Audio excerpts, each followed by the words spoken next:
وعلى آلك وأصحابك يا نور الله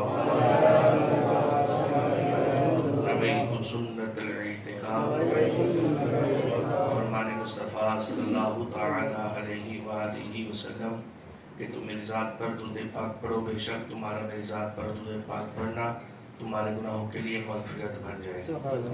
صلو علی الحبیب صلی اللہ تعالی علی محمد صلی اللہ تعالی علیہ وآلہ وسلم۔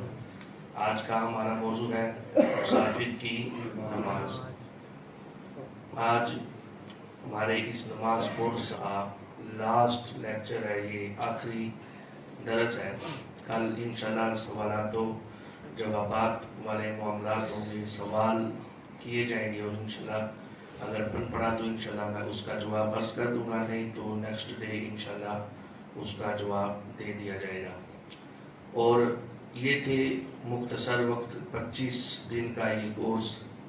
اس میں ہم نے نماز کے سارے مسائل کو نہیں سیکھ لیا، اس میں فقط ہم نے یہ فکر حاصل کی ہے کہ کتنے ایسے مسائل تھے جو نماز میں ہماری اغلاط تھیں جس کو ہم نے دور کیا۔ ابھی اس سے اور بھی زیادہ کئی اغلاط ہیں جو کم وقت میں رہتے ہوئے ادھر ذکر نہ کیا گیا اور ٹائم کے پیش نظر اس کو ڈسکس ہی نہیں کیا گیا۔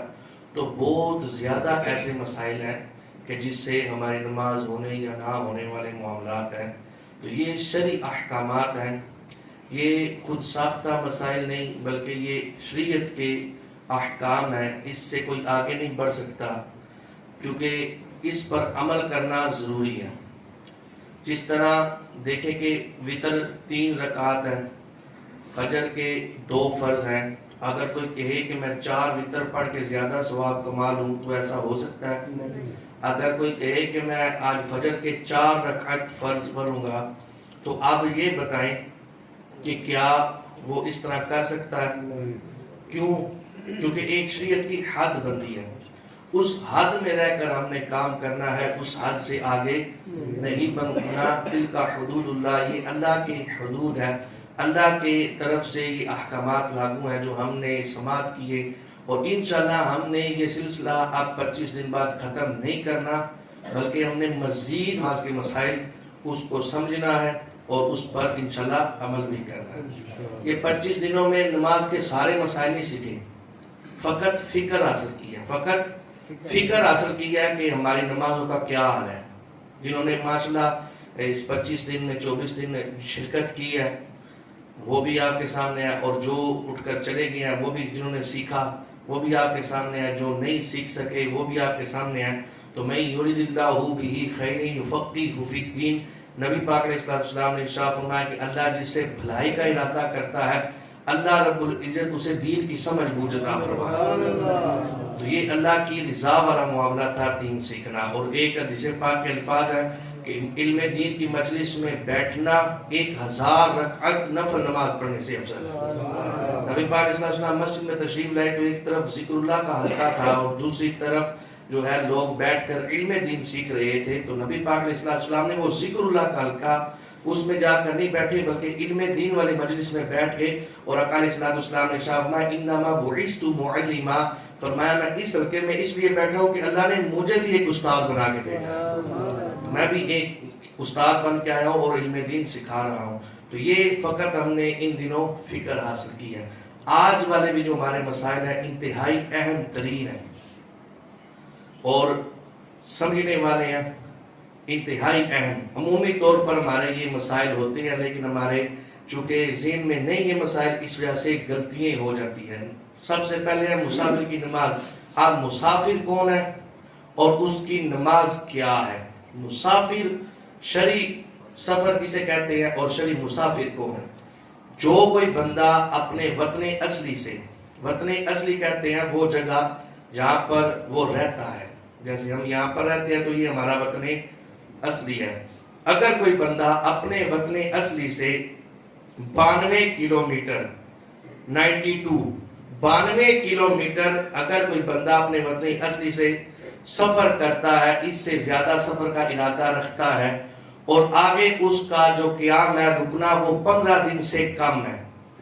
اگر وہ قیام 15 دن سے کم ہے اور 92 کلومیٹر سے زیادہ کا سفر ہے یا 92 کلومیٹر سفر ہے تو اب یہ بندہ مسافر ہوگا. وہ بندہ مسافر ہوگا. پھر وہ اس پر قصر کب ہوگی؟ مسافر بندہ قصر نماز پڑھے گا تو جب وہ سفر کے ارادے سے نکلا اور اپنے وطن اصلی والی جو حدود ہے اس کے باہر نکل گیا تو اب اس پر قصر ضروری ہے. قصر کسے کہتے ہیں؟ نماز میں کمی، یعنی 4 رکعت والے جو فرض ہے ان کو 2 کر کے پڑھنا. اگر کوئی کہے کہ میں 4 پڑھ لوں گا تو گناہ گار ہوگا. 4 نہیں پڑھ سکتا، یہ شرعی حد ہے، وہ 2 رکعت ہی پڑھے گا. تو اسے قصر کہتے ہیں. قصر کب شروع ہوگی؟ جب وہ اپنے وطنی اصلی کے حدود سے باہر نکلے گا. جیسے مثال کے طور پر بندہ اس طرف گجرات کو جا رہا ہے تو جب وہ 7 سیرے سے باہر نکلے گا تو ظاہر ہے یہ منڈی والا علاقہ جو ہے اس کا وطنی اصلی شمار ہوتا ہے، تو اس کے حد سے باہر نکلے گا. اس طرف نکلے گا تو 8 آڑی سے آگے وہ رسول کی طرف نکلے گا. تو اس سے آگے پھر جب اپنے وطن اصلی کے حدود سے باہر ہوگا نا، جو شہر کے ساتھ متصل آبادی ہے اس کو ختم ہوگی اور آگے آبادی شروع ہوگی تو یہ اس کا وطن اصلی سے نکلنا ہو جائے گا. یعنی وہ اس طرف سے 8 آڑی سے آگے جب نکلے گا تو اب جو نمازی ہوگی وہ قصر کر کے پڑے گا. تو یہ جب وہ اپنے وطن اصلی سے نکل گیا اس کے بعد اس کے لیے حکم ہے کہ وہ قصر نماز پڑھے. فقط ارادے سے بندہ مسافر نہیں ہوتا، جب سفر شروع ہو جائے اس وقت بندہ مسافر شمار ہوتا ہے. اس میں ایک اور انتہائی اہم ترین مسئلہ ہے. ہمیں یہ علم ہے کہ مسافر کے لیے روزے میں، رمضان کے روزے میں چھوٹ ہے کہ وہ فی الوقت اس کو چھوڑ دے اور بعد میں اس کی جو ہے قضا کر لے. لیکن یہ اس صورت میں ہے کہ جس صورت میں بندہ مسافر ہو.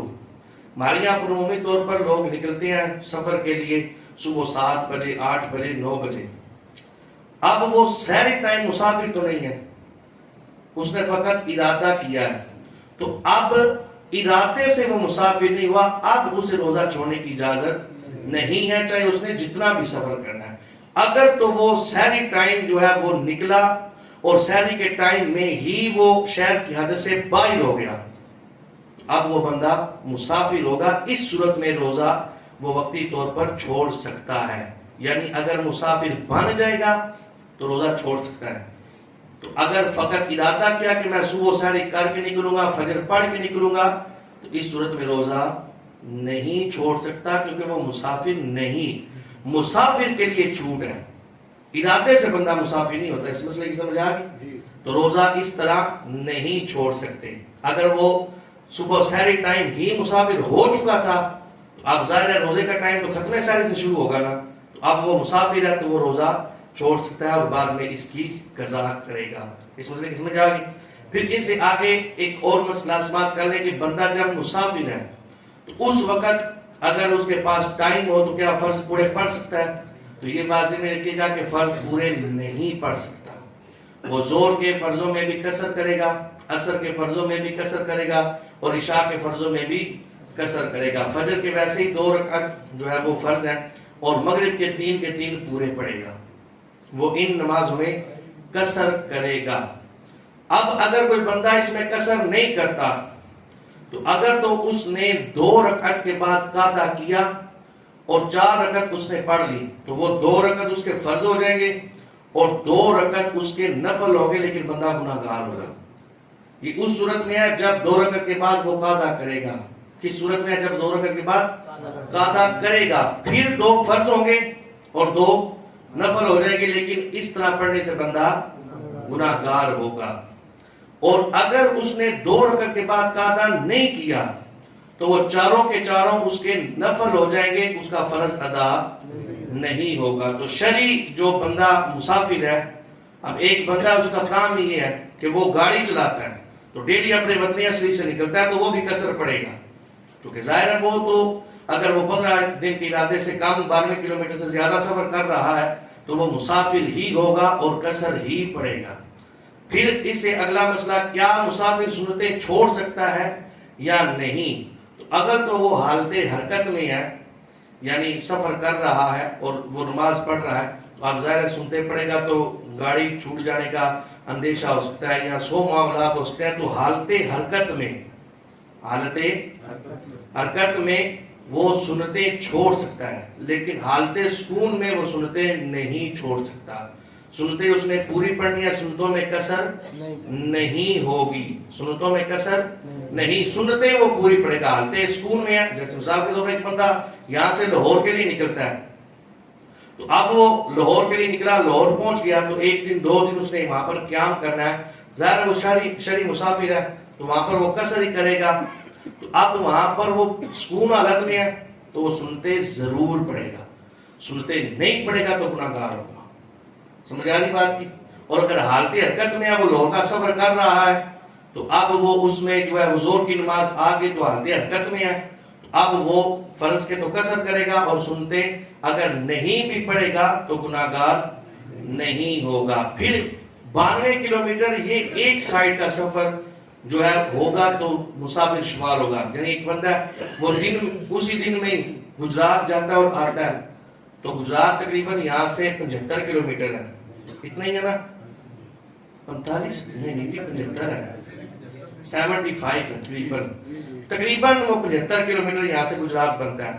تو اب ایک بندہ ایک ہی دن میں گجرات آئے اور جائے تو وہ مسافر نہیں ہوگا، کیونکہ ایک سائیڈ وہ جو سفر کر رہا ہے وہ سفر 92 کلومیٹر سے زیادہ ہوگا تو بندہ شرعی مسافر ہوگا. فقط جانے کا اعتبار کیا جائے گا، آنے جانے کا اعتبار نہیں کیا جائے گا. اس بات کی سمجھ آ گئی؟ پھر اس سے اگلا ایک مسئلہ ہے، اگر امام مقیم ہے اور بندہ مسافر ہے جو مقتدی پیچھے کھڑا ہے، وہ نماز کیسے پڑھے گا؟ اور امام اگر مسافر ہے تو پیچھے نماز پڑھنے والا اگر مقیم ہے تو پھر نماز کیسی پڑھی جائے گی؟ اگر تو بندہ مسافر ہے اور مقیم امام کے پیچھے، یعنی مقیم امام جیسے میری یہاں پر رہائش ہے، میں یہاں پر امامت کر رہا ہوں، تو یہ میرا وطن اصلی ہے، میں یہاں پر مقیم ہوں، مسافر تو نہیں نا. جو مسافر نہیں وہ مقیم ہے، آسان یہ سمجھ لیں. تو مقیم کے پیچھے اگر مسافر نماز پڑھے گا تو مقیم امام کے پیچھے مسافر نماز پوری پڑھے گا. مقیم امام کے پیچھے مسافر مقتدی نماز پوری پڑھے گا. ہاں اگر وہ منفرد اکیلا پڑھ رہا ہے تو اب اس پر قصر کرنا واجب ہے، قصر نہیں کرے گا تو گناہگار ہوگا. باقی سمجھ آ گئی؟ اب اگر امام مسافر ہے اور مقتدی جو ہے وہ مقیم ہے، تو اب اس کے لیے حکم یہ ہے کہ امام جب امامت کروائے تو یہ اعلان کر دے کہ میں مسافر ہوں تو میں نے 2 رکعت ہی پڑھنی ہے کیونکہ میری قصر ہے. اور یہ بھی بات ذہن میں رکھیے گا، یہ ہمارے شریعت کا حسن ہے کہ اگرچہ مسافر 2 رکعت پڑھے گا لیکن اس کو ثواب 4 رکعتوں بھی ملے گا. یہ الحمدللہ یہ ہماری شریعت کا ایک حسن ہے کہ شریعت ہماری الحمدللہ ثواب پورا اللہ کے فضل سے ہمیں ملتا ہے. تو اگر امام مسافر ہے، وہ اعلان کر دے کہ میں مسافر ہوں، مجھ پر ہے ہی 2 رکعت، اب وہ 2 رکعت پڑھ کے سلام پھیر دے گا. اب جو پیچھے مقتدی ہے وہ مقیم ہے، یہ مسئلہ سمجھ. مقتدی جو ہے وہ مقیم ہے، اب اس پر تو 4 فرض ہیں. یہ مسافر تھا امام، اس پر 2 تھے، تو یہ امام 2 رکعت پڑھ کے سلام پھیر دے گا. مقتدی اس کے بعد کھڑے ہو کر اپنی 2 رکعت نماز پڑھے گا. مقتدی اگر مقیم ہے تو وہ اپنی نماز پوری پڑھے گا امام کے سلام پھیرنے کے بعد. اس میں ایک اور مسئلہ سماعت کر لیں کہ مقیم مقتدی مسافر امام کے پیچھے اگر نماز پڑھ رہا ہے تو تیسری اور چوتھی رکعت جب وہ اپنی پڑھے گا تو اس میں سورہ فاتحہ نہیں پڑھے گا، بلکہ سورہ فاتحہ جتنی دیر میں پڑھی جاتی ہے اس اندازے سے وہ خاموشی کے ساتھ کھڑا رہے گا اور تیسری اور چوتھی رکعت پڑھے گا. بات کی سمجھ آ گئی؟ مسافر تھا امام نے 2 رکعت پڑھ کے سلام پھیر دیا. یہ مقتدی مقیم تھا، جب اپنی نماز کے لیے کھڑا ہوگا تو وہ تیسری اور چوتھی رکعت میں سورہ فاتحہ کی تلاوت نہیں کرے گا، بلکہ وہ جتنی دیر سورہ فاتحہ پڑھنے میں لگتی ہے اتنی دیر خاموشی کے ساتھ چپ رہے گا اور اس کے بعد رکوع سجود کر کے وہ اپنی نماز کو مکمل کر لے گا. اس مسئلے کی سمجھ آ گئی؟ پھر اس سے اگلا ایک اور مسئلہ، یہاں پر عمومی طور پر یہ مسئلہ بار بار پوچھا جاتا ہے کہ ایک عورت ہے وہ سسرال میں رہتی ہے تو مائکے اگر وہ جاتی ہے تو وہ اس کا 92 کلومیٹر سے زیادہ ہے. جیسے مثال کے طور پر ایک عورت ہے، اس کے مائکے ہے وہ لاہور، اب وہ لاہور جاتی ہے تو کیا لاہور جا کر وہ اس کا وطن اصلی شمار ہوگا یا نہیں ہوگا؟ وہاں پر قصر پڑے گی یا پوری نماز پڑے گی؟ تو یہ بات ذہن میں رکھیے گا. اگر عورت رہتی سسرال میں ہے، یعنی یہاں پر ہی اس کا سامان وغیرہ ہے اور یہاں پر ہی رہتی ہے، اور مائکے عارضی طور پر جاتی ہے، تو اب وہ سسرال میں مقیم ہے، مائکے جا کر وہ مسافر ہوگی. اگر 92 کلومیٹر سے زیادہ اس کا سفر ہے اور ادھر 15 دن سے کام رہنے کا ارادہ ہے، تو عورت مائکے جا کر مسافر ہی شمار کی جائے گی. بات سمجھ آ گئی؟ تو عورت مسافر آئی ہے. ہاں البتہ اگر عورت مائکے میں رہتی ہے تو سسرال وہ عارضی طور پر آتی ہے. جیسے مومی طور پر ہمارے یہاں پر ہوتا ہے جس کا شوہر باہر ہونا، تو وہ مائکے میں ہی رہتی ہے، سسرال کبھی کبھار آ گئی، اب وہ اس کا اقامت والی جگہ جو ہے وہ مائکہ ہوگا. سسرال میں عارضی طور پر آتی ہے تو اب وہ ادھر پوری نماز پڑھے گی، اور جب یہ سسرال آئے گی اگر 92 کلومیٹر سے زیادہ ہے اور 15 دن سے کم رہنے کا ارادہ ہے تو اب وہ سسرال میں قصر نماز پڑھے گی. سمجھا گی؟ یعنی جہاں پر اس کی رہائش ہے نا، سکونت گاہ ہے، جہاں پر وہ رہتی ہے وہ اس کی پوری نماز پڑھنے والی جگہ ہوگی، اور جہاں پر وہ عارضی طور پہ جاتی ہے، چاہے وہ سسرال ہو چاہے وہ مائکے ہو، تو اگر وہ عارضی طور پر وہاں پر جاتی ہے اور اگر وہ شرعی سفر بنتا ہے اور 15 دن سے کم ارادہ ہے تو وہ مسافرہ ہی شمار ہوگی اور نماز کو قصر ہی پڑے گی. وتر پیچھے رہ گئے تو وتر پورے پڑے جائیں گے، وتر میں بھی کوئی قصر نہیں ہوگی. قصر فقط فرضوں میں ہوگی، اور فرض بھی ظہر کے، عصر کے اور عشاء کے. ظہر کے، عصر کے اور عشاء کے، یہ تین جو ہیں نمازیں، اور ان نمازوں کے جو فرض ہیں اس میں بندہ جو ہے وہ قصر کر کے پڑھے گا، پوری نماز نہیں پڑھے گا. اگر پوری پڑھے گا تو بندہ گناہگار ہوگا. دعا ہے اللہ رب العزت جو کچھ ہم نے سمجھا سیکھا اس پر عمل کی توفیق عطا فرمائے. اور یہ جو 24 دن کا ہمارا یہ حلقہ تھا، ہم نے دین سیکھا، اللہ رب العزت ہمیں اس کو یاد رکھے، اس پر عمل کرنے کی توفیق عطا فرمائے. ہمارا یہاں پر مسجد میں بیٹھنا، علم دین سیکھنا اللہ قبول فرمائے، اور بار بار ہمیں ایسی ہی علمی مجلس اختیار کرنے کی اور ایسی توفیق دے کے بار بار ہم اس طرح علمی مجلس میں بیٹھتے رہیں اور دین سیکھتے رہیں. اللہ رب العزت ہم کی توفیق عطا فرمائے. اطفي بها حر الوباء الحاطمة المصطفى والمرتضى وابناهما والفاطمة.